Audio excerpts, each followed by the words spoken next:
सुखो बुद्धान उपादो सुखा सद्धम्मदेशना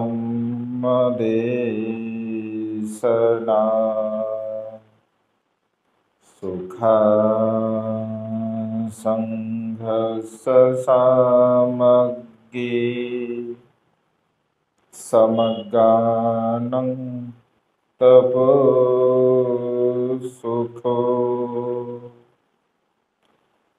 विश्ववंदनीय विश्व शांती दूत प्रज्ञाशील समाधीचे उद्गाता महान करुणावन करुणेचा सागर तथागत सम्यक संबुद्ध तथागतांचा पावन पवित्र सद्धम्म त्या सद्धम्माचा सातत्याने प्रचार आणि प्रसार करणारा सदा पूजनीय भिक्खू संघ बुद्ध धम्म आणि संघ या महान तीन रत्नाची आम्हा सर्वांना माहिती करून देणारे आम्हा सर्वांचा आधारस्तंभ भारतीय घटनेचे शिल्पकार बोधिसत्व गुणवेतन डॉक्टर बाबासाहेब आंबेडकर यांच्या धम्मक्रांतीमध्ये शेवटच्या श्वासापर्यंत समर्पित राहतो। आज या मंगलमय प्रसंगी या वर्षावसाच्या पवित्र कालखंडामध्ये सुजाता बुद्ध विहार यन13 येथील सर्व श्रद्धा संपन्न उपासक उपासिका त्याचप्रमाणे प्युरिटी ऑफ माइंड या यूट्यूब चॅनलच्या द्वारा सातत्याने धम्मदेशना श्रवण करणारे सर्व श्रद्धा संपन्न उपासक उपासिका आपणा सर्वांच्या प्रती अनंत अनंत मंगलकामना मंगलमैत्री भावना व्यक्त करतो व आपणा सर्वांच्या हितासाठी सुखासाठी आणि कल्याणासाठी तथागतांच्या श्रेष्ठ धम्मदेशनेला प्रारंभ करतो। या वर्षावसाच्या पवित्र अशा कालखंडामध्ये तथागतांच्या श्रेष्ठ धम्माला आपण श्रवण करत आहात। वेगवेगळ्या विषयाला अनुसरून रोज आणि रोज आपण धम्मदेशना श्रवण करत असतो।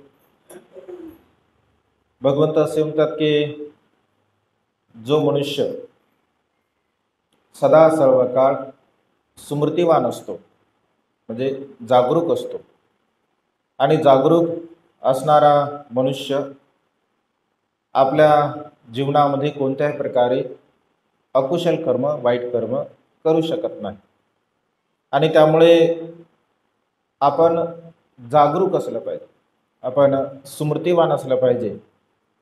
स्मृती आपल्या जीवनामध्ये अत्यंत महत्त्वपूर्ण आहे। व्यवहारिक दृष्टिकोनातून सुद्धा आपण स्मृतिवान असावं, आध्यात्मिक दृष्टिकोनातून सुद्धा आपण स्मृतिवान असावं। जर स्मृती आठवण आपली योग्य नसेल चांगली नसेल बहुतांश वेळा आपण व्यवहारामध्ये म्हणतो की ही गोष्ट मला आठवलीच नाही आणि ही गोष्ट मला आठवली नसल्यामुळे ती गोष्ट मी जरा विसरूनच गेलो आणि ती गोष्ट काही मी केली नाही असं आपण नेहमी वारंवार म्हणत असतो। तर सम्यक स्मृती आर्य अष्टांगिक मार्गामध्ये भगवंताने सम्यक स्मृती सांगितली आहे। स्मृतिवान असावं, आपण नेहमी जागरूक असावं आणि जो मनुष्य स्मृतिवान असतो जागरूक असतो तर तो मनुष्य आपल्या जीवनामध्ये सर्व प्रकारचे कुशल कर्म करत असतो, चांगले कर्म करतो, पुण्य कर्म करतो, कारण तो स्मृतिवान आहे। तो जाणतो की चांगलं काय आहे वाईट काय आहे, माझ्या हिताचं काय आहे, माझ्या सुखाचं काय, माझ्या कल्याणाचं काय याची भावना याचं चिंतन मनन तो सातत्याने करत असतो आणि त्यामुळे सदा सर्व काळ आपण स्मृतिमान राहिलं पाहिजे असं भगवंतांनी म्हटलं आहे। तर स्मृती म्हणजे जागरूकपणा, स्मृती म्हणजे सतर्क राहणे, जागरूक राहणे। तर स्मृती म्हणजे आठवण, आपल्या साध्या सोप्या भाषेमध्ये स्मृती म्हणजे आठवण। तर आठवण आपल्याला कोणकोणत्या गोष्टीमुळे होत असते, म्हणजे एखादी गोष्ट आपल्याला जी आठवते तर कोणकोणत्या गोष्टीमुळे आपल्याला आपली स्मृती आठवते, कोणती अशा घटना आहेत की त्या घटनेमुळे आपल्याला आपली जी स्मृती म्हणजे आठवण होत असते, कोणत्या कोणत्या घटना आहेत, कशा कशामुळे आपल्याला आपल्या स्मृतीची जागरूकता होते, आठवण होते। चिंतन मनन जेव्हा आपण एखाद्या गोष्टीचं करतो तेव्हा सुद्धा आपल्याला एखादी गोष्ट आठवते. आणखी आणखी कशामुळे? यस, जीवनामध्ये जर सुखाचा प्रसंग असेल किंवा जीवनामध्ये दुःखाचा प्रसंग असेल तरी सुद्धा आपली स्मृती जागरूक होते. आणखी तर बघूया आपण आहे की. तर म्हणजे स्मृती आपली जागरूक होते. कशामुळे होते? तर 17 प्रकारची कारणे भगवंताने आपली स्मृती जागरूक होण्याचे सांगितले आहे. 17 प्रकारच्या घटना आपल्या जीवनामध्ये घडत असतात.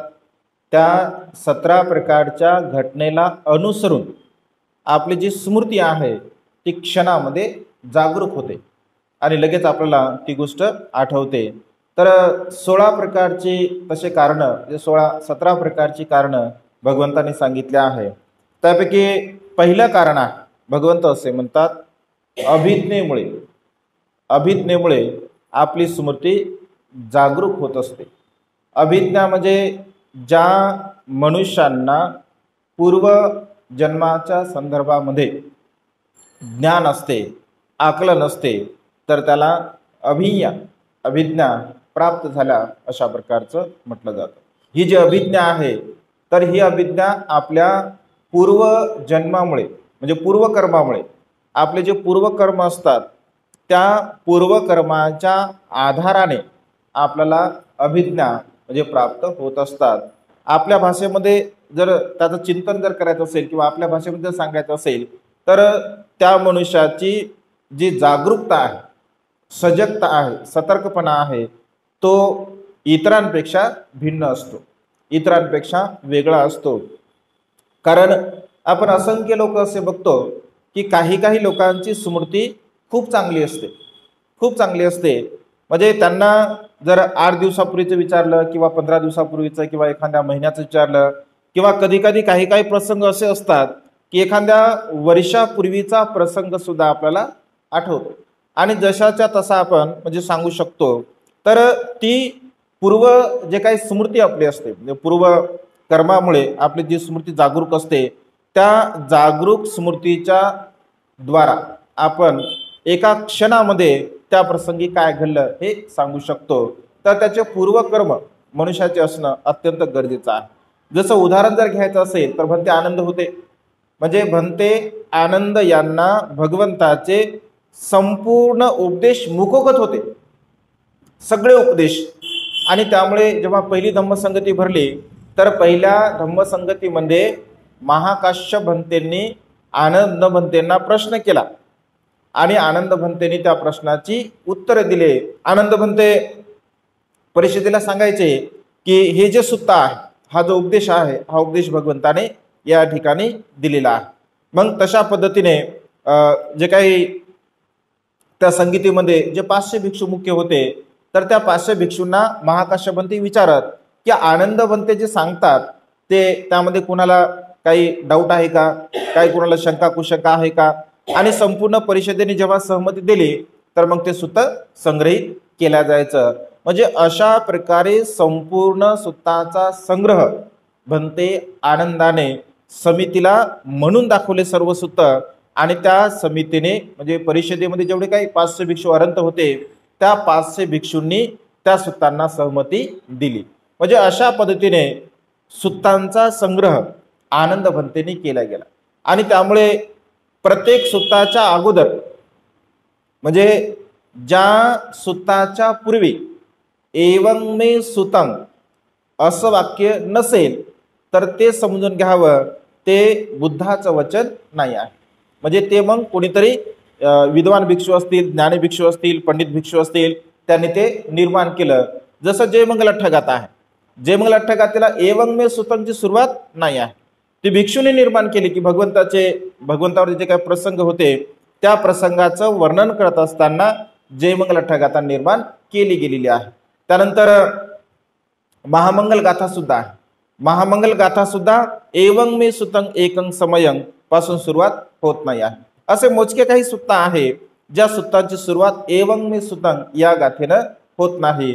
ज्या सुत्ताची सुरुवात एवं मे सुतं मग एकं समयं भगवा सावतीय विहरती, ऐक ना, वेळुवने विहरती, राजगहे विहरती, वैशाली विहरती, अशा प्रकारचं ज्या ज्या सुत्तामध्ये आहे तर ते सुत्त भगवंतानी स्वतः आपल्या मुखातून म्हटले असा त्याचा अर्थ होतो। आणि त्यामुळे आनंद भंतेने पहिल्या धम्मसंगतीमध्ये आपल्या प्रज्ञेच्या द्वारा आपल्या अभिज्ञेच्या द्वारा त्यांची स्मृती एवढी जागरूक होते, एवढी चांगली होते की त्यांना सर्व काही घटना आठवत असत।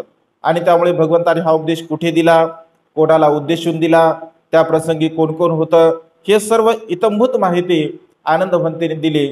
त्यामुळे अभिय्या मनुष्याच्या जीवनामध्ये पूर्वकर्माचं जे ज्ञान आहे किंवा पूर्वकर्माच्या द्वारा जी स्मृती आहे त्या स्मृतीच्या द्वारा आपल्याला त्याची आठवण होत असते। त्यानंतर खुजुत्रा नावाची दासी सुद्धा होती, जसं आपण खुजुत्राचं स्पेशल प्रवचन बघितलं आहे। खुजुत्रा सुद्धा दासी होती, परंतु तिची जी स्मृती आहे तिची स्मृती अत्यंत जागरूक होती। ती भगवंताचा उपदेश ऐकल्याबरोबर ती जशाच्या तसा उपदेश ग्रहण करत असे आणि इतर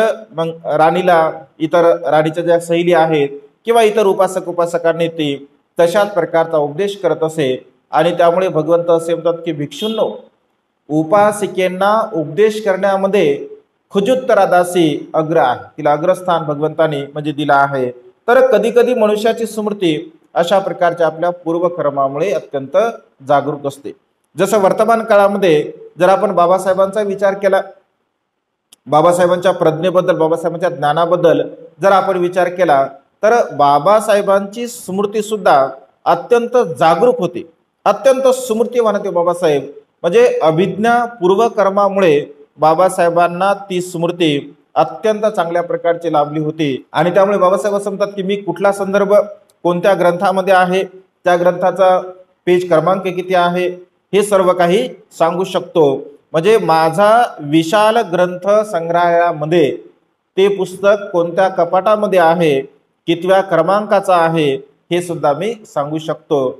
एवढं त्या पुस्तकावरती माझं प्रेम आहे किंवा त्या पुस्तकाच्या संदर्भामध्ये बाबासाहेबांना तशा प्रकारचं नॉलेज होतं। त्या काळामध्ये बाबासाहेबांकडे स्वतःचा एक लायब्ररी संग्रह 50,000 पुस्तकं बाबासाहेबांच्या स्वतःच्या लायब्ररीमध्ये होते। एवढा बाबासाहेबांच्या पुस्तकांचा संग्रह राजगृह बाबासाहेबांनी पुस्तकासाठी केवळ बांधलं। म्हणजे बाबासाहेबांकडे असंख्य ग्रंथ, म्हणजे एका एका विषयाचे, इतिहासाचे 200-300 पुस्तकं, राज्यशास्त्र असतील, इतिहास असेल, भूगोल असेल, राज्यघटना असेल, भाषा असतील, व्याकरण असतील, इंग्रजी असतील, म्हणजे सगळ्या भाषेचे पुस्तकं बाबासाहेबांकडे वेगवेगळ्या प्रकारचे असायचे। कारण बाबासाहेब असं म्हणतात की पुस्तका व्यतिरिक्त माझा खर्च दुसरा कोणताही नव्हता। जेवढे पैसे बाबासाहेबांच्या खिशामध्ये असायचे तेवढ्या सर्वच्या सर्व पैशाचे पुस्तक बाबासाहेब विकत घेत असत।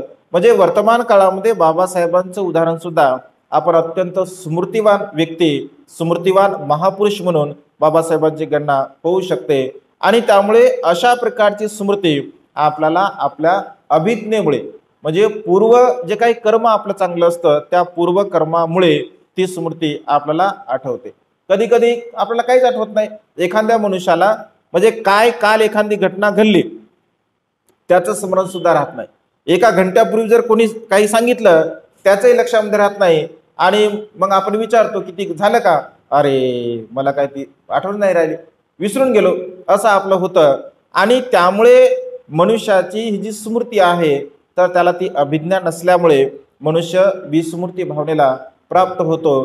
तर पहिलं कारण म्हणजे स्मृतीचं पहिलं कारण आहे आठवड्याचं, त्याला अभिज्ञा असं म्हटलं आहे। म्हणजे पूर्वकर्मामुळे आपल्याला चांगल्या प्रकारे स्मृती लाभत असते। त्यानंतर दुसरं कारण आहे बाह्य गोष्टीमुळे।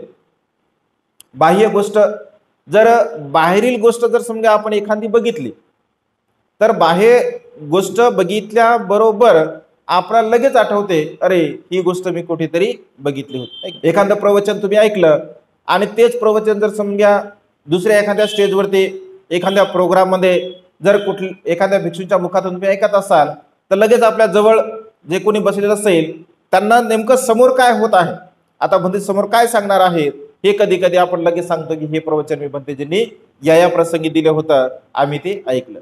जसं एखादी मूर्ती आहे, एखादी मूर्ती बघितली आपण, त्या लगे आपण सांगतो की अशी मूर्ती आम्ही तिथे सुद्धा म्हणजे बघितली।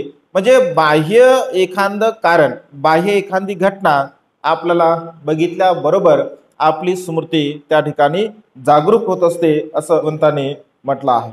म्हणजे वेळोवेळी आणि असे जे लोक असतात तर अशा लोकांना म्हणजे ते विसरळू असतात.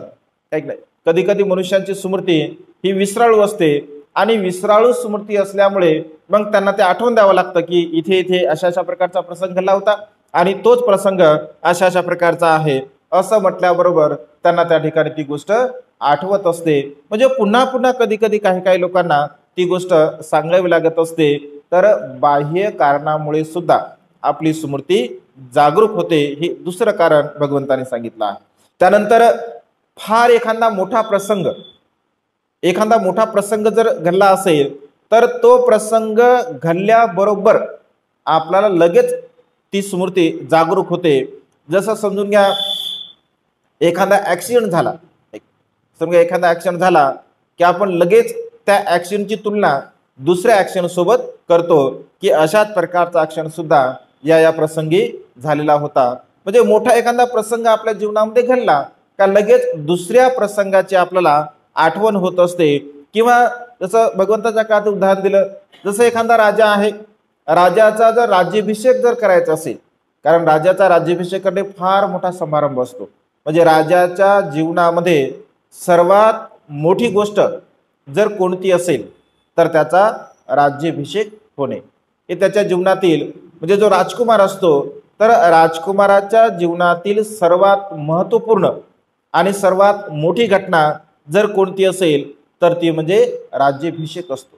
त्याच्या जीवनाचा तो उद्देश असतो आणि जेव्हा त्याचा राज्याभिषेक होतो तर त्याच्या जीवनाला ते पूर्णत्व प्राप्त होत असते. जसं बिंबिसाराच्या राज्याभिषेकामध्ये सिद्धार्थ गौतम गेले होते. म्हणजे राजा सिद्धोधनाने सिद्धार्थ गौतमाला पाठवलं होतं की येणाऱ्या काळामध्ये तुझा सुद्धा राज्याभिषेक होईल आणि त्यामुळे राज्याभिषेकांची तयारी कशी करावी लागते किंवा राज्याभिषेकाचा प्रसंग कसा असतो हे तुला बघावं लागेल. यासाठी तू सुद्धा बिंबिसाराच्या राज्याभिषेकामध्ये सहभागी झाला पाहिजे. कारण सिद्धार्थ गौतम आणि राजा बिंबिसार यांच्यामध्ये फारसं काही अंतर नाही आहे. काही थोड्याफार वर्षाने सिद्धार्थापेक्षा ते वयस्कर होते राजा बिंबिसार आणि त्यामुळे त्यांच्या राज्याभिषेकामध्ये सिद्धार्थ गौतम हजर होते. तर अशा प्रकारचा प्रसंग जेव्हा ते राज्याभिषेकामध्ये हजर होते तेव्हा दुसऱ्यांदा जेव्हा ते पांडव पर्वतावरती, म्हणजे जेव्हा राजगृहामध्ये सिद्धार्थ गौतम प्रवर्जित होऊन येतात आणि पांडव पर्वतावरती त्यांच्या पायथ्याशी सिद्धार्थ गौतमाची आणि राजा बिंबिसाराची भेट होत असते तर त्या ठिकाणी पुन्हा ते स्मृती त्यांना जागरूक होते की तुमच्या राज्याभिषेकामध्ये सुद्धा मी आलो होतो किंवा तुमच्या राज्याभिषेकामध्ये सुद्धा तो प्रसंग सुद्धा त्या ठिकाणी त्यांचं ते विशद करत असतात. म्हणजे मनुष्याच्या जीवनामध्ये एखादा फार मोठा प्रसंग आणि अति महत्वपूर्ण प्रसंग जर असेल तर आपली स्मृती जागरूक होत असते. जसं एखादा व्यक्ती श्रोतापन्न आहे किंवा श्रोतापन्न आहे, सकृतागामी आहे, अनागामी आहे किंवा अरंता आहे, तर भगवंत असे म्हणतात की श्रोतापन्न अवस्था प्राप्त करणे ही सुद्धा अत्यंत महत्वपूर्ण अशी गोष्ट आहे. आणि एखाद्या व्यक्तीने जर श्रोतापन्न अवस्था प्राप्त केली तर त्यांनी ती श्रोतापन्न अवस्था कशामुळे प्राप्त केली तर तशीच श्रोतापन्न अवस्था आपण सुद्धा प्राप्त केली पाहिजे, अशा प्रकारची भावना त्यांच्या चित्तामध्ये उत्पन्न होऊ शकते. आणि त्यामुळे भगवंत असे म्हणतात की एखादा फार मोठा प्रसंग जर आपल्या जीवनामध्ये घडला, जसं आपल्या आपतेष्टामध्ये कोणी जर समजा मृत्यूला प्राप्त झालं, ऍक्सिडेंट होऊन समजून घ्या किंवा सुसाईड करून समजून घ्या, तर अशा प्रकारचा प्रसंग जीवनामध्ये घडला तर दुसरा प्रसंग जर कुठे घडला तर आपण लगेच म्हणतो की अगदी याच्यासारखंच तिथे सुद्धा तो प्रसंग म्हणजे घडलेला होता. तर अशा प्रकारच्या प्रसंगाला, मोठा प्रसंग बघितल्यानंतर सुद्धा आपली स्मृती जागरूक होते असं भगवंतांनी म्हटलं आहे. त्यानंतर आनंदाच्या प्रसंगामुळे, आनंदाची जर एखादी घटना घडली आपल्या जीवनामध्ये तर आनंदाची घटना घडल्याबरोबर दुसरी जर आनंदाची घटना घडली तर एका क्षणामध्ये आपल्याला तो प्रसंग, मग तो किती वर्षापूर्वीचा का असेना, म्हणजे अनेक वर्षापूर्वीचा प्रसंग आपल्याला तो आठवतो.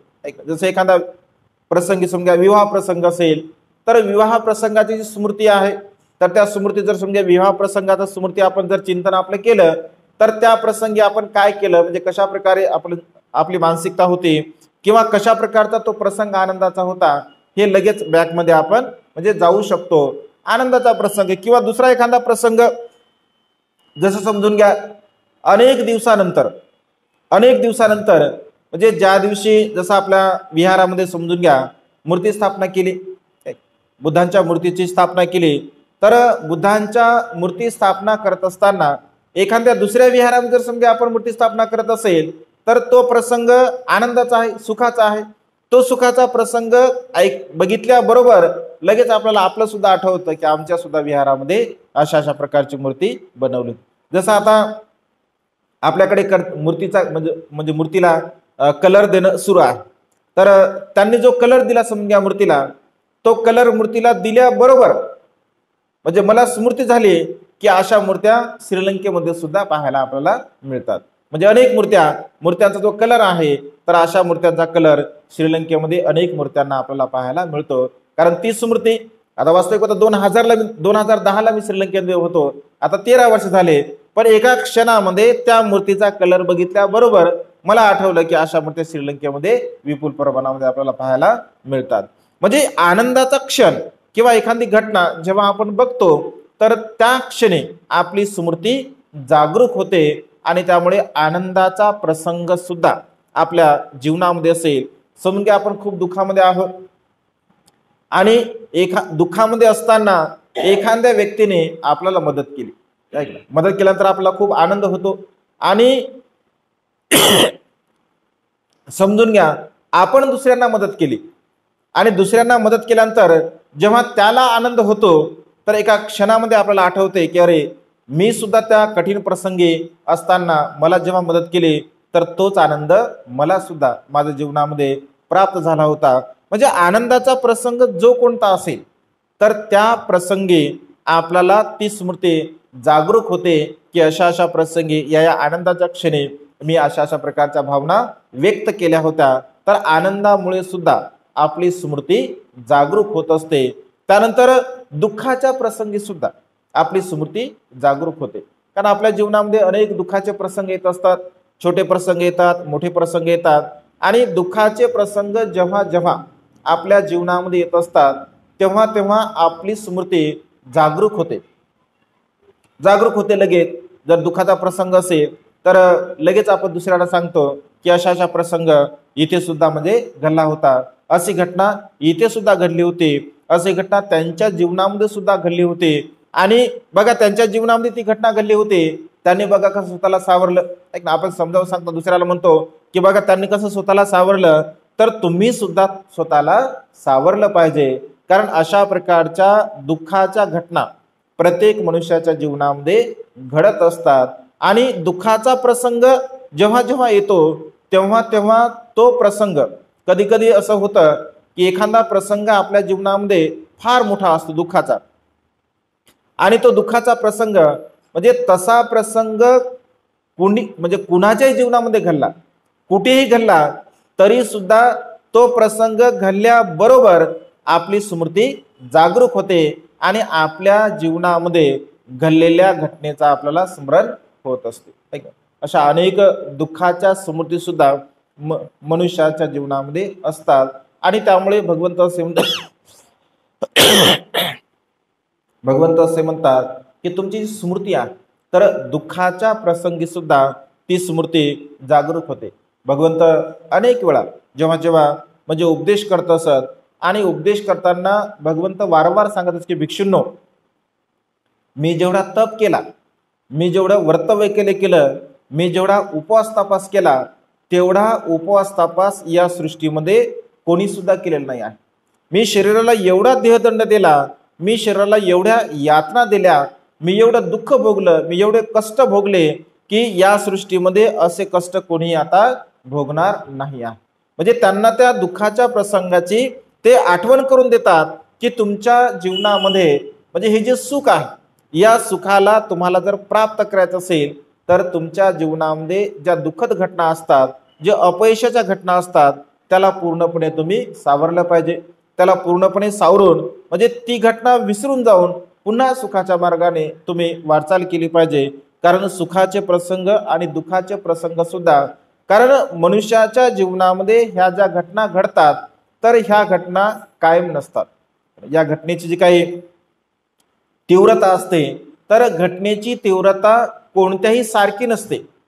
म्हणजे दुःखाची घटना असेल किंवा सुखाची घटना असेल त्याची तीव्रता कधी सारखी नसते. आणि त्यामुळे भगवंत असे म्हणतात की मनुष्याच्या जीवनामध्ये परिवर्तनशीलता आहे. मनुष्याचं जीवन हे परिवर्तनशील आहे, बदलणार आहे.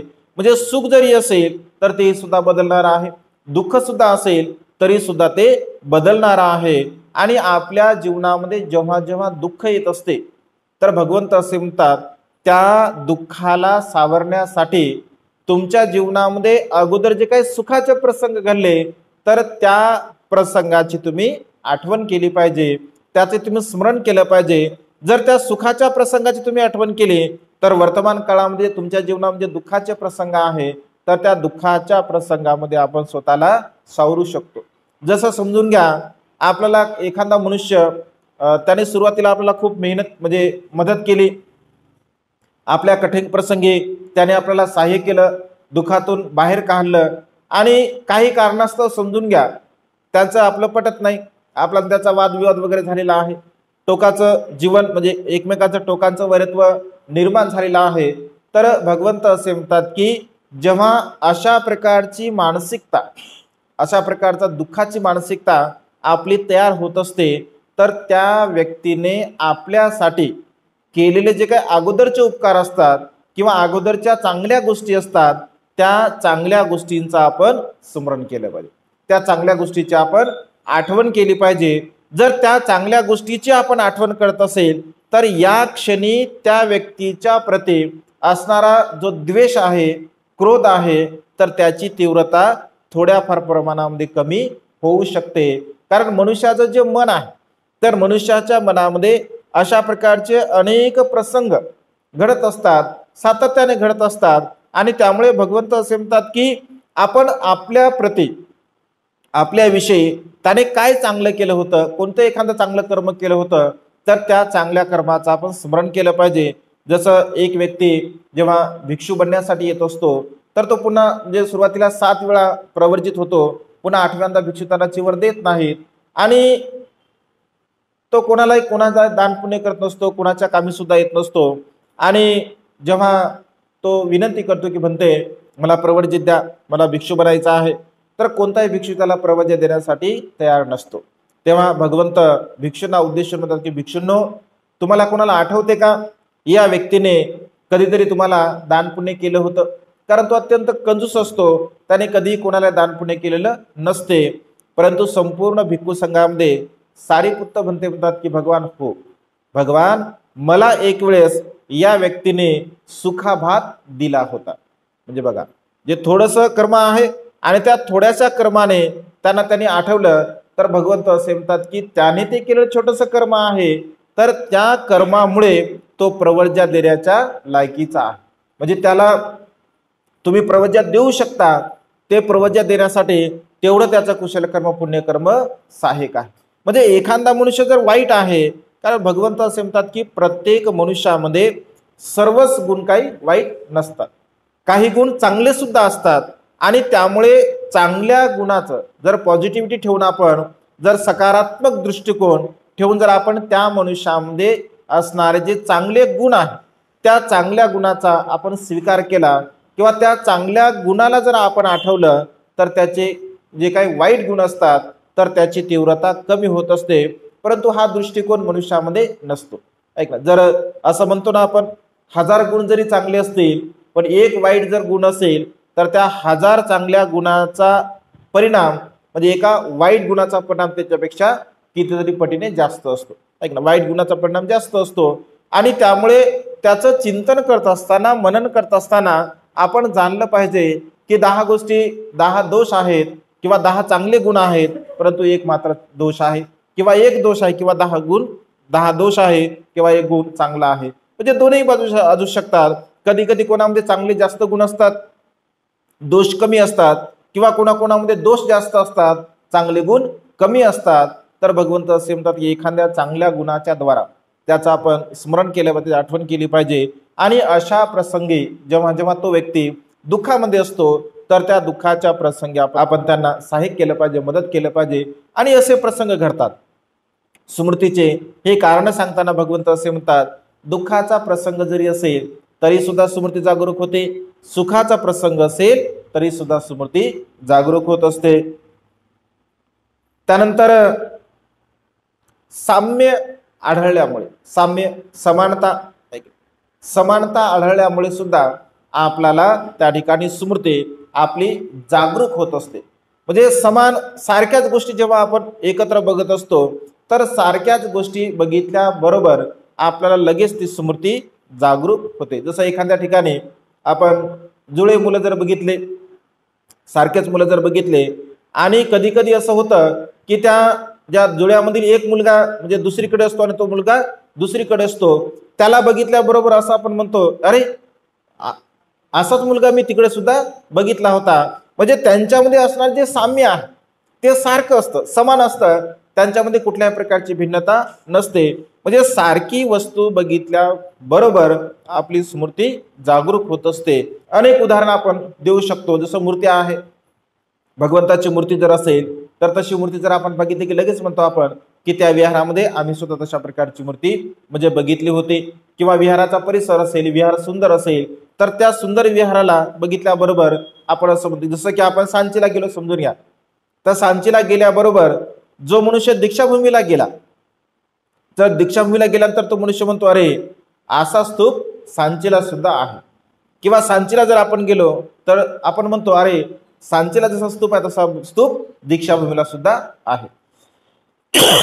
का आहे? कारण त्याच्यामध्ये समानता आहे, सारखेपणा आहे. कारण सांचीची जी स्तूपाची प्रतिकृती आहे तर तीच प्रतिकृती बाबासाहेबांनी दीक्षाभूमीला बनवलेली आहे. तुम्ही दीक्षाभूमीचे म्हणजे दीक्षा समारंभाचे जर तुम्ही फोटो बघत असाल तर दीक्षा समारंभाच्या फोटोचा जो स्टेज होता तर त्या स्टेजच्या छताचा जो भाग आहे तर तो छताचा भाग सुद्धा बाबासाहेबांनी सांचीच्या स्तूपासारखा बनवला होता. आणि त्यामुळे मग जी काही दीक्षाभूमी जी काही समिती होती त्या दीक्षाभूमीच्या समितीने ठरवलं की बाबासाहेबांनी अशी प्रतिकृती आपल्या स्टेजवरती निर्माण केली होती तर तसाच आपल्याला ती प्रतिकृती इथे बनवायची आहे. जे अशा पद्धतीने जसं की अजिंठा लेणी आहे.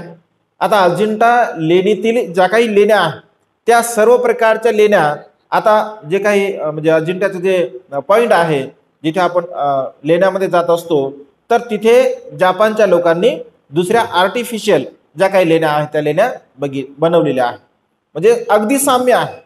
म्हणजे अजिंठ्यामध्ये जेवढ्या काही महत्त्वपूर्ण लेण्या आहेत त्या सर्वच्या सर्व महत्त्वपूर्ण लेण्या त्यांनी अलीकडे जपानच्या लोकांनी म्हणजे बनवलेल्या आहे. जर तुम्ही बघितलं असेल सेम आहे जशा अजिंठ्यामध्ये आहेत.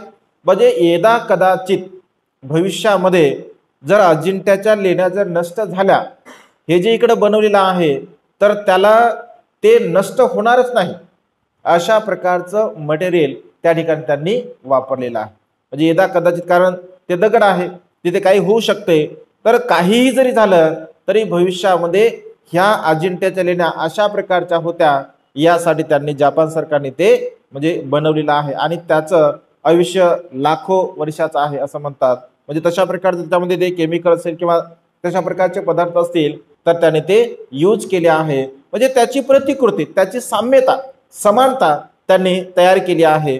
आणि त्यामुळे समानता, साम्य आपल्याला जेव्हा जसं प्राण्यांच्या बाबतीमध्ये एखादा बैल असेल, एखादा घोडा असेल, जर एखाद्या प्रसंगी जर आपण बघितला, आता तर समजा आपण सिटीमध्ये राहत असल्यामुळे ती काही गोष्ट आपल्याला दिसायला येत नाही, पण खेड्यामधील जर लोक समजा बघितले तर एखादा बैल जर तसा असेल, लगेच दुसरा जर बैल तशा प्रकारचा भेटला तर ते लगेच सांगू शकतात की असा बैल आम्ही इथे सुद्धा बघितला होता.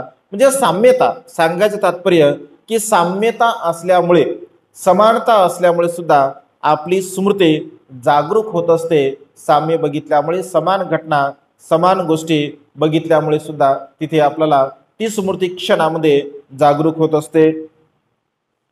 त्यानंतर भगवंत असे म्हणतात असमानतेमुळे, असमानता सुद्धा म्हणजे असमान, विरोधाभास त्या गोष्टीचा जर विरोधाभास असेल, असमानता असेल, तरी सुद्धा आपली स्मृती जागरूक होत असते. म्हणजे असमान एखादी गोष्ट जर असेल, रूप, वेदना, संज्ञा, संस्कारच्या संदर्भामध्ये असं म्हटलं आहे, म्हणजे असमान जे काही दुर्गुण असतात किंवा दोष असतात किंवा अन्य प्रकारच्या घटना असतात, तर त्यामुळे सुद्धा कधी कधी आपली स्मृती जागरूक होत असते.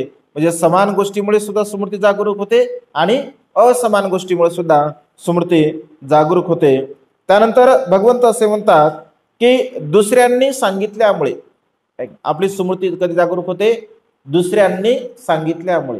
एखादा प्रसंग, एखादा संदर्भ जर दुसरा कोणी आपल्याला सांगत असेल तर आपली स्मृती लगेच जागरूक होते आणि आपण सुद्धा म्हणतो की हो बरोबर आहे, अशा प्रकारची घटना मी सुद्धा ऐकलेली आहे. का? कारण त्यांनी ती अर्धी घटना सांगितली आणि अर्धी घटना सांगितल्यामुळे त्याची स्मृती जागरूक झाली की हो अशा प्रकारची ही घटना मी सुद्धा ऐकली होती आणि ही घटना अशीच आहे, असं सुद्धा त्या ठिकाणी म्हटलं जाऊ शकते. म्हणजे साम्यता असल्यामुळे, म्हणजे दुसऱ्यांनी सांगितल्यामुळे एखादा प्रसंग असेल, एखादं प्रवचन असेल किंवा एखादी घटना असेल तर ती घटना आपल्याला आठवू शकते. म्हणजे दुसऱ्यांनी सांगितल्यामुळे सुद्धा कधी कधी वारंवार एखादी गोष्ट आपल्याला म्हणजे सांगितल्या जाते आणि पुन्हा पुन्हा ती गोष्ट आपल्या स्मरणामध्ये येत राहते. त्यामुळे दुसऱ्यांनी सांगितल्यामुळे सुद्धा आपली स्मृती जागरूक होते. एखादी म्हणजे एखादं जसं दृश्य आहे, ज्याला खून असं म्हटलं आहे, म्हणजे एखादी खून जर असेल तर ती एखादी खून पाहून सुद्धा आपली स्मृती जागरूक होत असते. म्हणजे जसं की लेण्यामधलं खोदकाम आहे, लेण्यामध्ये जसं खोदकाम आहे, तर लेण्यामधलं खोदकाम जर तुम्ही अजिंठ्याची लेणी बघितली असेल आणि तुम्ही वेरूळची लेण्या बघण्यासाठी गेलात तर तेथील जे खोदकाम आहे, म्हणजे तेथील ज्या खुणा आहेत, म्हणजे कशा प्रकारच्या मूर्त्या बनवल्या, कशा मूर्त्या आहे, तर तेथील खुणा पाहून, ऐक ना, तेथील खुणा पाहून तुम्ही सांगू शकता किंवा तुम्ही असं बोलू शकता की अजिंठ्याच्या वेरूळ लेणीमध्ये असं मी बघितलं किंवा वेरूळच्या लेणीमध्ये सुद्धा अशा प्रकारचा आहे. किंवा दुसरीकडे जर तुम्ही कुठे गेलात, जसं पुण्याला जे कारले भाज्या लेण्या आहे, म्हणजे कारल्या भाज्या लेण्यांचा जो स्तूप आहे, खूप मोठा स्तूप आहे, तिथे आता म्हणजे दैवीकरण झालेला आहे, परंतु तो स्तूप तो अद्याप सुद्धा आपल्याला पाहायला मिळतो. तर तशा तेथील स्तूप बघितल्याबरोबर म्हणजे तेथील स्तूप आणि अजिंठ्यामधील जो स्तूप आहे तर तो सारखाच आहे. मग तेथील खुणा आणि येथील खुणा अगदी तशाच प्रकार सारख्या आपल्याला पाहायला मिळतात. आणि त्यामुळे त्या पाऊल खुणा ज्या म्हणजे खोदकामाच्या पाऊल खुणा आहे, तर त्या खोदकामाच्या पाऊल खुणा बघितल्यामुळे, पाहिल्यामुळे आपल्याला आपली स्मृती कधी कधी जागरूक होत असते असं म्हटलं आहे. त्यानंतर प्रयत्न केल्यामुळे, म्हणजे प्रयत्न जर मनुष्य करत असेल, आठवण म्हणजे वारंवार जर आपण आठवण करत असेल एखाद्या गोष्टीची, आपल्याला आठवत नाही आहे आणि आपण त्या गोष्टीचं पुन्हा आठवण्याचा प्रयत्न करतो, तर आठवण करण्याचा प्रयत्न केल्यानंतर सुद्धा आपल्याला कधी कधी प्रसंग आठवतो. आपण म्हणतो ना, आठव जरा बघ, आठवून बघ जरा, आठवून बघ, नक्कीच आठवेल तुला. आणि आठवून बघ म्हटल्यानंतर पुन्हा त्या गोष्टीबद्दल जर आपण आठवण्याचा प्रयत्न केला तर आपली स्मृती जागरूक होते. कधी कधी तोही प्रसंग आपल्याला आठवतो असं म्हटलं आहे. त्यानंतर विचार करीत असताना, म्हणजे असं पुन्हा जर विचार करत असेल आपण, तर चिंतन मनन करत असेल, चिंतन मनन केल्यामुळे सुद्धा आपली स्मृती जागरूक होत असते. भगवंत असे म्हणतात की नेहमी सदा सर्व काळ आपण चिंतन मनन केलं पाहिजे. म्हणजे आपण नेमकं काय करतो, कशा पद्धतीने आपण जीवन जगत असतो. भगवंत असे म्हणतात की दिवसभर आपण जे काही कार्य करत असतो तर त्या दिवसभर केलेल्या कार्याच्या संदर्भामध्ये आपण संध्याकाळी स्वतःबद्दल चिंतन केलं पाहिजे. आज दिवसभर मी काय केलेलं आहे आणि दिवसभर आज माझ्याकडून किती कुशल कर्म झाले, किती पुण्यकर्म झाले, किती चांगले कर्म झाले. आज माझ्याकडून एखादं कुशल कर्म तर नाही झालं, एखादं वाईट कर्म तर नाही झालं, आज मी कोणाचं मन तर दुखवलं नाही आहे. म्हणजे अशा प्रकारे स्वतःबद्दल जर आपण चिंतन करत असेल, मनन करत असेल की दिवसभर मी काय केलेलं आहे, तर फार कमी लोक म्हणजे स्वतःच्या जीवनाबद्दल चिंतन करत असतात.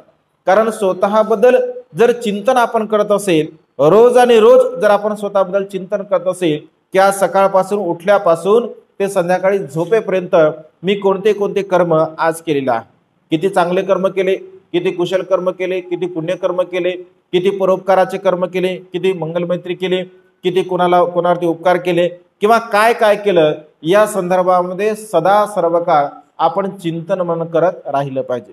कोणाचं मी आज मन तर दुखलं नाही, कोणाला मी वाईट तर बोललो नाही, मग वाईट बोललं असेल तर काय कारण होतं, मन दुखलं असेल तर काय कारण होतं, याचं सगळं चिंतन मनन आपण केलं पाहिजे. भगवंत असे म्हणतात की आपल्या दुःखाचं जे मूळ आहे, आपल्या जीवनामध्ये जे दुःख उत्पन्न होते त्या दुःखाचं मूळ आपण चिंतन करत नाही, आपण मनन करत नाही. आपल्या वागण्यावरती, आपल्या बोलण्यावरती, आपल्या आचरणावरती आपण चिंतन मनन करत नाही आणि आपल्या आचरणावरती आपण चिंतन मनन न केल्यामुळे आपली म्हणजे कुठे चूक आहे, आपण कुठे चुकतो, आपली कुठे कोणत्या गोष्टीमध्ये मिस्टेक होत आहे हे आपल्याला काही समजूनच येत नाही, कारण आपण चिंतनच करत नाही, आपण मननच करत नाही. जर आपण चिंतन केलं, आपण मनन केलं की हा जो प्रसंग माझ्या जीवनामध्ये निर्माण झालेला आहे, तर अशी कोणती घटना आहे, म्हणजे कोणती घटना अशी घडली की ज्या घटनेमुळे असा प्रसंग घडलेला आहे, कोणती घटना आहे असं जर आपण चिंतन केलं आणि मग ती घटना घडली तर का घडली, काय कारण आहे त्या घटनेचं, म्हणजे कोणती बाजू आहे, म्हणजे चांगली बाजू आहे की वाईट बाजू आहे, या संदर्भामध्ये जर आपण चिंतन मनन केलं तर अर्ध दुःख आपलं कमी होते. भगवंत असे म्हणतात की आपण स्वतःबद्दल चिंतन मनन जर केलं तर अर्ध दुःख आपला आपोआप कमी होते. कारण आपली जर मिस्टेक असेल, आपली जर चूक असेल, म्हणजे स्वतःची जर चूक असेल तर साहजिकच आहे, दुःख होण्याचं कारणच नाही, कारण ती माझी चूक आहे आणि माझी चूक असल्यामुळे मला त्याचे परिणाम तर भोगावंच लागत आहे. जर समजा माझी चूक नाही आहे तर मात्र तिथे आपण म्हणू शकतो की माझी चूक नसताना सुद्धा अशा अशा प्रकारचा प्रसंग हा घडलेला आहे. आणि त्यामुळे भगवंत असे म्हणतात की स्वतःबद्दल जर आपण चिंतन मनन करत असेल, वारंवार चिंतन मनन करत असेल, आपल्या कर्माच्या संदर्भामध्ये, आपल्या कुशल कर्माच्या संदर्भामध्ये, आपल्या शीलाच्या संदर्भामध्ये, आपल्या दान पारमितीच्या संदर्भामध्ये, आपल्या मैत्री भावनेच्या संदर्भामध्ये सतत आपण चिंतन मनन करण्याचा प्रयत्न केला पाहिजे. जर सतत आपण चिंतन मनन जर करत असेल तर आपल्या कुशल कर्माचं मूळ किंवा आपल्या अकुशल कर्माचं मूळ आपण शोधू शकतो, आपण जाणू शकतो, आपण पाहू शकतो आणि त्यामुळे सतत चिंतन मनन केलं पाहिजे. भगवंत असे म्हणतात की भिक्षूंनो, माझ्या जीवनामध्ये जो मी सुखाचा अनुभव घेत आहे तर हा सुखाचा अनुभव मी केलेल्या कुशल कर्मामुळे आहे. मी जे कुशल कर्म केले, मी जे पुण्यकर्म केलं, माझ्या कुशल कर्मामुळे, माझ्या पुण्यकर्मामुळे आज या सुखाची मी अनुभूती घेत आहे. भिक्षूंनो, मी अनेक जन्मामध्ये दान पुण्य केलं, भिक्षूंनो मी अनेक जन्मामध्ये शील पालन केलं, मी अनेक जन्मामध्ये मैत्री भावना केली, मी अनेक जन्मामध्ये दुसऱ्यांवरती परोपकार केले, म्हणजे मी जे काही सुखाची अनुभूती घेत आहे तर या सुखाची अनुभूती घेण्यासाठी मी स्वतः त्याचं बीजारोपण केलेलं आहे, मी स्वतः परिश्रम केले, स्वतः मेहनत घेतली आणि स्वतः मी ते कर्म केल्यामुळे त्या कर्माचं फळ मला आज मिळत आहे. आणि त्यामुळे तुम्ही सुद्धा असे कर्म बीज निर्माण करा, तुम्ही सुद्धा असे कर्म तयार करा जेणेकरून तुम्हाला सुद्धा भविष्यामध्ये सुखाचे फळ चाखता येतील. तुम्ही याचं चिंतन करा, मनन करा, तुम्ही वारंवार त्या गोष्टीबद्दल, कुशल कर्माबद्दल चिंतन करा, मनन करा. कुशल कर्माबद्दल जर तुम्ही चिंतन केलं, मनन केलं तर तुमच्या जीवनामध्ये कोणत्याही प्रकारचं दुःख उत्पन्न होणार नाही. आणि त्यामुळे सदा सर्व काळ भगवंत असे म्हणतात की आपण चिंतन केलं पाहिजे, मनन केलं पाहिजे.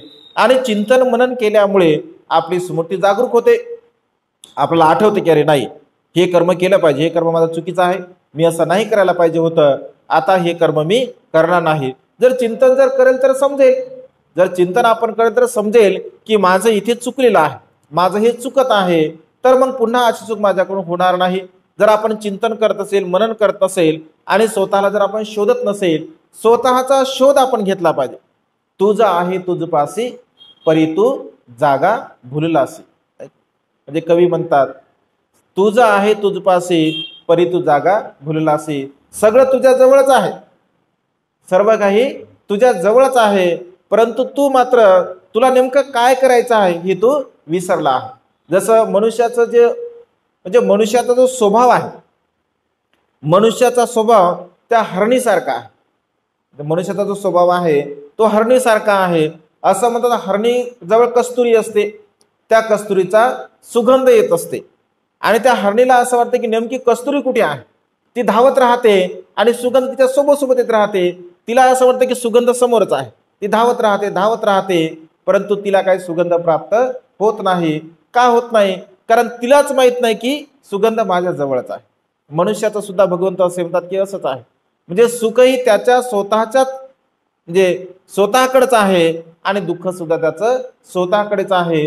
आणि कधी कधी मग मनुष्य त्या सुखाला प्राप्त करण्यासाठी वेगवेगळ्या प्रकारचे कर्म करतो. सुख प्राप्त करण्यासाठी वास्तविक पाहता सुख आणि दुःख ह्या ज्या गोष्टी आहे स्वतःवरती डिपेंड आहे. जर तुम्ही चांगले कर्म केले, कुशल कर्म केले, पुण्यकर्म केले तर तुम्हाला सुख प्राप्त होईल. जर तुम्ही कुशल कर्म पुण्यकर्म केले नाही तर सुख तुम्हाला प्राप्त होणार नाही. परंतु मनुष्याचा जो स्वभाव आहे, मनुष्याचा स्वभाव आत्मचिंतन न करता मनुष्य सुख दुसरीकडे शोधतो. दुसरीकडे शोधल्यामुळे मग अशा प्रकारच्या घटना घडतात. मनुष्य कर्मकांड करतो, मनुष्य यज्ञयाग करतो, मनुष्य गोवाबाजी करतो, वेगवेगळ्या प्रकारच्या मार्गाचं अनुसरण करतो. मग 1000, 500, 10,000, 20,000 रुपये खर्च करतो. तिकडे जाऊन नदीमध्ये डुबकी मारून येतो. का? तर मला सुख प्राप्त झालं पाहिजे. म्हणजे तिथे डुबकी मारल्यानंतर सुख प्राप्त होणार आहे का? तर होणार नाही आहे. का? कारण मनुष्य स्वतःबद्दल चिंतन करत नाही, स्वतःबद्दल मनन करत नाही आणि स्वतःबद्दल चिंतन मनन न करत असल्यामुळे नेमकं सुख त्याच्या जवळच आहे परंतु त्याला ते सुखही मिळत नाही. आणि त्यामुळे भगवंत असे म्हणतात तुझा आहे तुझपाशी, संतांचं वचन आहे तुझा आहे तुझपाशी परी तू जागा भुललासी. म्हणजे तुझे कर्म नेमके तुला काय करायचे आहे याचा मात्र तुला विसर पडला आहे. आणि याचा विसर पडल्यामुळे तू त्याचं चिंतन करत नाही, मनन करत नाही. त्यामुळे तुझ्या जीवनामध्ये दुःख आहे. आणि त्यामुळे सदा सर्व काळ आपण चिंतनशील राहण्याचा प्रयत्न केला पाहिजे. चिंतन करत असल्यामुळे आपली स्मृती जागरूक होत असते. त्यानंतर मोजणी करत असल्यामुळे जर समजा गणिती करत असेल, आपण मोजमाप करत असेल, गणित करत असेल तर तेव्हा सुद्धा आपल्याला स्मृती जागरूक होत असते. म्हणजे मोजणी केल्यामुळे आपण जर आकड्याची मोजणी करत असेल, आपण गणित करत असेल तेव्हा सुद्धा आपली स्मृती जागरूक होत असते. म्हणजे मोजणी करताना सुद्धा आपली स्मृती जागरूक होते. त्यानंतर मुखोगत असल्यामुळे एखादी गोष्ट आपल्याला मुखोगत आहे. का मुखोगत आहे? कारण पुन्हा पुन्हा पुन्हा पुन्हा आपण त्याचं मनन करतो, चिंतन करतो, ते पाठांतर करतो. जसं एखादी लहानपणी समजा एखादी कविता जर तुम्ही पाठ केली ती तुम्ही मुखोगत केली आहे, म्हणजे तिला घोकंपटी करू करू पुन्हा पुन्हा पुन्हा पुन्हा म्हणू ती कविता तुमच्या पाठ आहे. आणि तुम्हाला कधीही जरी समजा झोपेतून उठवलं आणि म्हटलं की म्हणा तरी सुद्धा ते म्हणू शकतो. का? कारण ते आपण पाठांतर केलं, त्याची घोकंपट्टी आपण केली, त्याला पुन्हा पुन्हा स्मरण केलं. जसं आम्हाला 7वीला कवी होती, आई नावाची कविता होती. आई कुणा म्हणू मी, आई घरी ना दारी. एक कविता होती, आई कुणा म्हणू मी, आई घरी ना दारी, गोठ्यात वासरांना ह्या चाटत्यात गाई. अशा प्रकारची कविता होती, आहे की नाही? म्हणजे कधी होती ती? 7व्या वर्गामध्ये होती. म्हणजे ती कविता का पाठ आहे? कारण तिचं चिंतन केलं, म्हणजे वारंवार वारंवार वारंवार त्याचं म्हणजे चिंतन मनन केल्यामुळे ते आठवते आपल्याला. जसं नदी डोंगा परी जल नव्हे डोंगा, काय भुललासी वरली या रंगा, ऊस डोंगा परी रस नव्हे डोंगा, ऊस डोंगा परी रस नव्हे डोंगा, काय भुललासी वरली या रंगा. डोंगा म्हणजे वाकडं. ऊस जरी वाकडा तिकडा असेल, रस असतो का वाकडा तिकडा? रस नसते. नदी जरी वाकडी तिकडे असेल, पाणी वाकड तिकडे असते का? नसते. तर म्हणजे हे काय आठवतं? कारण त्याची घोकंपट्टी केली, त्याचं पाठांतर केलं. सरांनी सांगले की पाठ करायला पाहिजे, पाठांतर केलं. म्हणजे पुन्हा पुन्हा पुन्हा पुन्हा जेव्हा आपण घोकंपट्टी करत असतो तर घोकंपट्टी केल्यामुळे आपली स्मृती कधी कधी जागरूक होत असते. पाठांतर सुद्धा आपण आपल्या जीवनामध्ये केलं पाहिजे आणि त्यामुळे स्मृती आपली यामुळे सुद्धा जागरूक होते. पुन्हा चिंतन केल्यामुळे, चिंतन म्हणजे समाधी भावना. तर चिंतन हे बाह्य चिंतन तर वेगळं, आपल्या जीवनाच्या संदर्भामध्ये जे आपण चिंतन करतो ते चिंतन वेगळं. पण समाधीच्या द्वारा जेव्हा आपण चिंतन मनन करत असतो तर पूर्वजन्माच्या अनेक स्मृती आपल्याला जागरूक होत असतात. जर आपण चिंतन मनन केलं भगवंताने समाधीच्या द्वारा, भगवंत असे म्हणतात की अनेक जन्मामध्ये मी काय केलं, कोणते कर्म केले, कुठं जन्म झाला, माझे माता पिता कोण, माझी पत्नी कोण, माझे शिष्य कोण, हे सर्व काही मी जाणू शकतो, कारण मी समाधी भावनेमध्ये तशा प्रकारे परिपक्व आहे किंवा परिपक्वता प्राप्त केली आहे. त्यामुळे चिंतन मनन म्हणजे समाधी मार्गाच्या द्वारा आपण चिंतन मनन करण्याचा प्रयत्न केला पाहिजे. आणि समाधी भावना अत्यंत महत्त्वपूर्ण आहे. जर तुम्ही समाधी भावना करत असाल, स्वतःच्या चित्ताला तुम्ही एकाग्र करत असाल, स्वतःच्या मनातील राग द्वेष लोभ मोह नष्ट करण्यासाठी म्हणजे कुशल चित्ताला जर तुम्ही निर्माण करण्याचा हळूहळू जर प्रयत्न करत असाल, तरी सुद्धा तुमची स्मृती अत्यंत जागरूक होते, तल्लीन होत असते. आणि त्यामुळे चिंतन करणं सुद्धा अत्यंत गरजेचं आहे. संदर्भामुळे कधी कधी एखादा संदर्भ दिला जातो, जसं पुस्तकाचा संदर्भ आहे, संदर्भ दिल्यामुळे सुद्धा आपली स्मृती ही जागरूक होत असते. त्यानंतर कोणाकडे ठेवल्यामुळे म्हणजे एखादी वस्तू जर आपण दुसऱ्याकडे ठेव म्हणून ठेवली, जसं पैसे जर तुम्ही कोणाकडून उसने घेत असाल, उसने पैसे घेत असताना आपण ठेव म्हणून ठेवतो काहीतरी, एखादा सोन्याचा अलंकार म्हणा, सोन्याचा दागिना म्हणा, ठेव म्हणून आपण ठेवत असतो. पण तशाच प्रकारची ठेव म्हणून जर आपण ठेवली आणि आपलं जर आठवलंच नाही आहे की याच्याकडे मी अशा प्रकारची ठेव म्हणून ठेवली आहे, परंतु ते काय आपलं आठवत नाही, पण दुसऱ्या व्यक्तीची ठेव किंवा दुसरा एखादा प्रसंग असाच घडला तुम्हाला की कोणीतरी ठेव ठेवली आहे आणि तो प्रसंग तुमच्या समोर झाला, एका क्षणावर तुम्हाला आठवते, अरे माझी ठेव सुद्धा अशा प्रकारे एका ठिकाणी ठेवल्या गेलेली आहे. कशामुळे तर अशा प्रकारचा प्रसंग म्हणजे कुणाकडे तरी आपण काहीतरी ठेवलं, हे दुसरा प्रसंग आपल्याला आठवल्यामुळे तिथे सुद्धा आपलं चिंतन मनन होते आणि स्मृती आपली जागरूक होत असते. कारण कधी कधी मनुष्याला त्याचा आठवण राहत नाही, म्हणजे त्याची स्मृती राहत नाही, आणि त्यामुळे दुसरा प्रसंग मात्र जर घडला तर त्याला त्याची आठवण होत असते. आणि सर्वात महत्त्वपूर्ण आणि 17वा आहे पूर्व अनुभवामुळे. मनुष्याच्या जीवनामध्ये जर पूर्वीचा अनुभव असेल, कधी कधी असं म्हणतो की आम्हाला खूप अनुभव आहे, हे याचे परिणाम काय होणार आहेत, याचे चांगले परिणाम काय होणार आहेत, याचे दुष्परिणाम काय होणार आहेत, हे चांगलं पूर्व अनुभवाने आम्ही आता सांगू शकतो, असं सहज आपण म्हणतो, कारण आपल्याला त्याचा अनुभव असतो. एखादी घटना एखादं कर्म आपण करतोय आणि ते कर्म करत असताना त्याचे परिणाम जर वाईट होत असतील तर आपण म्हणतो की मला माहीत आहे, माझा हा पूर्व अनुभव आहे, मी असं केलं होतं तेव्हाही त्याचे परिणाम मला असेच भोगावे लागले, मी आता असं केलं तरी सुद्धा त्याचे परिणाम मला तसेच भोगावे लागले, हा पूर्व माझा अनुभव आहे. कधी कधी जीवनामध्ये असे प्रसंग असतात, एखादी घटना घडते आणि आपल्याला असं वाटतं की जाऊ द्या, ती घटना सोडून देतो, आपण पुन्हा करण्यासाठी प्रयत्न करतो आणि पुन्हा तसं घडल्याबरोबर पुन्हा मनुष्याचं मन म्हणते की अरे असंच माझ्या बाबतीमध्ये पूर्वी सुद्धा झालं होतं, तो माझा पूर्वीचा सुद्धा अनुभव होता आणि आताही तीच घटना तोच प्रसंग माझ्या जीवनामध्ये घडलेला आहे. तर पूर्व अनुभवामुळे सुद्धा आपली स्मृती जागरूक होत असते. म्हणजे अशा पद्धतीने स्मृती जागरूक होण्याचे 17 कारण 17 प्रकार भगवंताने सांगितले आहे. या 17 प्रकाराच्या द्वारा आपल्या जीवनामध्ये आपली स्मृती जागरूक होत असते. आपण जे काही चिंतन मनन करत असतो, वाचन करतो, चिंतन करतो, मनन करतो, पठन करतो, वारंवार त्याचे घोकंपट्टी करतो, या सर्व गोष्टीला हे 17 प्रकारची कारणीभूत असतात, घडत असतात. आणि त्यामुळे सदा सर्व काळ भगवंत असे म्हणतात की स्मृतिवान राहिलं पाहिजे, जागरूक राहिलं पाहिजे. आणि जागरूक राहण्यासाठी ही 17 प्रकारची कारणं आपण पुन्हा पुन्हा आपल्या जीवनामध्ये घडत असतात, प्रत्येकाच्या जीवनामध्ये घडतात, परंतु त्याची माहिती नसते, आपल्याला त्याची आठवण नसते, त्याला जाणत नाही, आपण समजून घेत नाही. परंतु या कारणाच्या व्यतिरिक्त आपली स्मृती कधी जागरूक होत नाही. केवळ ही 17 प्रकारची कारणं आपल्या जीवनामध्ये आपल्या स्मृतीला जागरूक ठेवण्यासाठी सहाय्यक ठरणारे असतात. आणि त्यामुळे सदा सर्व काळ आपण स्मृतिवान राहावं, जागरूक राहावं. तथागतांच्या संदर्भामध्ये, बुद्ध धम्म संघाच्या संदर्भामध्ये चिंतन मनन करावं. आपल्या कुशल कर्माच्या संदर्भामध्ये आपण नेहमी चिंतन मनन करावं. आणि चिंतन मनन जर आपण करत असेल तर निश्चितपणे आपल्या कर्माच्या संदर्भामध्ये आपलं चिंतन मनन होत असते.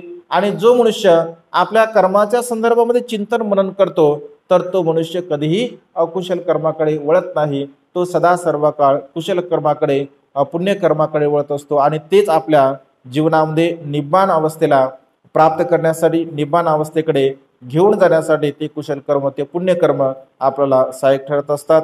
आजच्या या मंगलमय प्रसंगी अधिक न बोलता ही देशना इथे संपन्न करतो. सर्वांचं मंगल हो, सर्वांचं कल्याण हो, सर्वांना दीर्घायुष्य लाभ.